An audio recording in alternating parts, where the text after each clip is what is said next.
Mithu's kitchen and ব্লগে আপনাদের সবাইকে স্বাগত জানাই। আজকে শেয়ার করব রেস্টুরেন্ট স্টাইলের চিকেন চাপের রেসিপি। আমি যেভাবে এই চিকেন চাপটা তৈরি করছি আপনারা রান্না করে দেখুন, একদম রেস্টুরেন্টের স্বাদ আর গন্ধ দুটোই পেয়ে যাবেন আর অসাধারণ খেতে লাগে। তাহলে চলুন দেখে নিন আমার আজকের রেসিপি।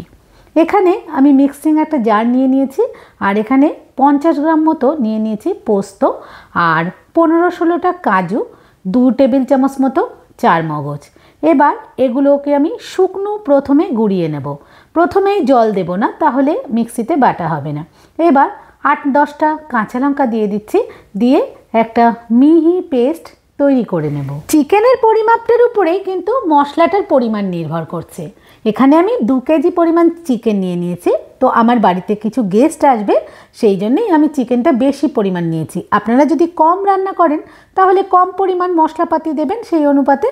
এবার এখানে দিয়ে দিচ্ছি 1 বাটি মতো টক দই আর 2 টেবিল চামচ মতো দিয়ে দেব নুন। কিছু গুঁড়ো মশলা এবার ব্যবহার করব।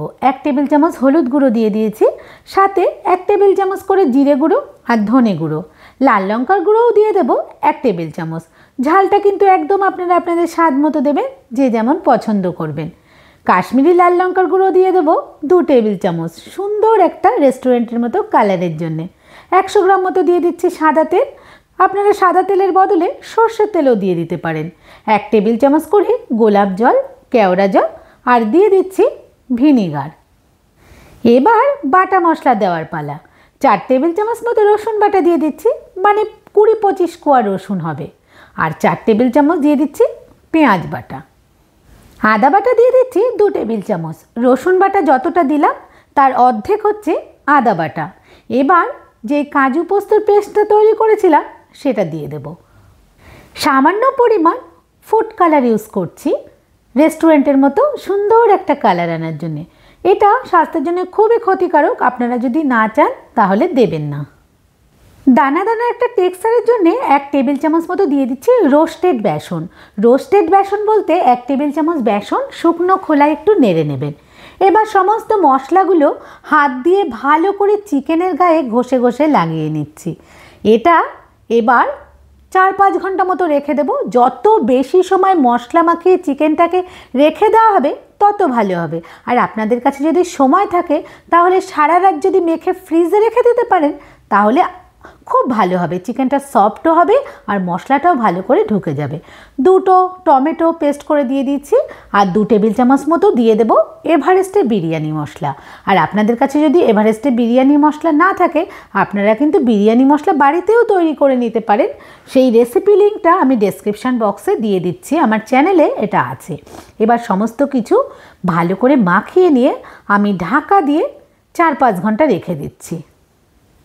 প্রায় 4-5 ঘন্টা পর কড়াইয়ের মধ্যে নিয়ে নিচ্ছি 4 টেবিল চামচ মতো সাদা তেল আর দিয়ে দেব 4 টেবিল চামচ মতো ঘি।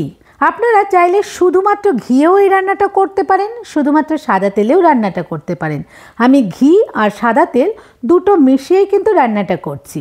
এবার এটা বেশ গরম হয়ে আসলে 2টো শুকনো লঙ্কা দিয়ে দেব আর কিছুটা গোটা গরম মশলা ফোড়ন দিয়ে দিচ্ছি। দিয়ে দিচ্ছি 1 টেবিল চামচ মতো চিনি। চিনিটা দিলে কালারটা খুব সুন্দর হবে। আর দিয়ে দিচ্ছি কাশ্মীরি লঙ্কার গুঁড়ো। বেশ নাড়াচাড়া করে নিয়ে এবার যে ম্যারিনেট করা চিকেনটা আমি রেখেছি সেখান থেকে মশলা ছেঁকে ছেঁকে চিকেনগুলো তুলে এই তেলের মধ্যে একটা একটা করে সাজিয়ে দেব। সমস্ত চিকেনগুলো আমি এই কড়াইয়ের মধ্যে দিয়ে দিচ্ছি। যেহেতু চিকেনটা আমার বেশি সেই জন্য একবারেই দিয়ে দিলাম। আপনাদের যদি অল্প চিকেন হয় আরও বেশি ভালো হবে, চিকেনগুলো বেশ ফ্রাই করে নেওয়া যাবে। তো আমার যেহেতু বেশি চিকেন আমি একবারেই সব দিয়ে নাড়াচাড়া করে একটু ভাজা ভাজা মতো করে নিয়েছি। 10 মিনিট রান্না করার পর আমি যেই মশলাটা মাখানো ছিল সেই মশলাটা দিয়ে দিচ্ছি আর বাটি ধোয়া খুব সামান্য পরিমাণ জল দিয়েছি। কোনো রকম জল কিন্তু ব্যবহার করবেন না। হাই ফ্লেমে প্রায় 15-20 মিনিট রান্না করে নিয়েছি আর এই যে জলটা বেরিয়েছে, জলটা যতক্ষণ পর্যন্ত শুকিয়ে মানে ঝোলটা একটা দানা দানা টেক্সচার না আসবে ততক্ষণ পর্যন্ত কিন্তু রান্না করে নিতে হবে। আর চিকেন চাপ হচ্ছে স্লো কুকিং প্রসেস, মানে গ্যাসের ফ্লেমটা লো করে প্রায় 1 ঘন্টা কিন্তু আমি রেখে দিয়েছি। ওপর থেকে সামান্য পরিমাণ মিঠা আতর দিয়ে দিচ্ছি। মোগলাই খানা মানে মিঠা আতর তো দিতেই হবে। গরম গরম এটা আপনারা রুটি, লুচি, নান, পরাটা, বিরিয়ানির সাথে পরিবেশন করে দেখুন, অসাধারণ খেতে হয়। আপনারা বানিয়ে দেখুন কেমন হয়, অবশ্যই কিন্তু কমেন্ট করে জানাবেন।